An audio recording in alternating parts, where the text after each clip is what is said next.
বুদ্ধির ঝাঁপি পর্ব 247-এ আপনাকে স্বাগত বন্ধু। এখানে 3টে ঘরের 3টে ছবি আছে এবং একটা ঘর ফাঁকা আছে।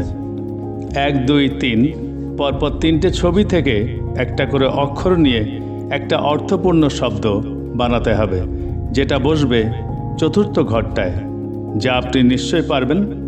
আপনি ভাবার জন্য 20 সেকেন্ড সময় পাবেন। তারপর আপনি আপনার উত্তর কমেন্ট বক্সে লিখে দিন।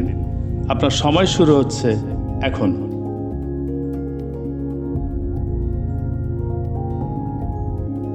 এই রকম আরও ধাঁধা পেতে আমার ফেসবুক প্রোফাইলটা ফলো দিয়ে রাখুন এবং আইবি ক্রিয়েশনস ইউটিউব চ্যানেলটা সাবস্ক্রাইব করে রাখুন।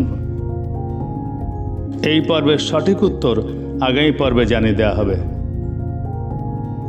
সময় শেষ। পর্ব 246-এর উত্তর মাখন বা মাটন। পরবর্তী ধাঁধার আসর বুদ্ধির ঝাঁপিতে আপনার সঙ্গে আবার দেখা হবে। ভালো থাকবেন। ধন্যবাদ।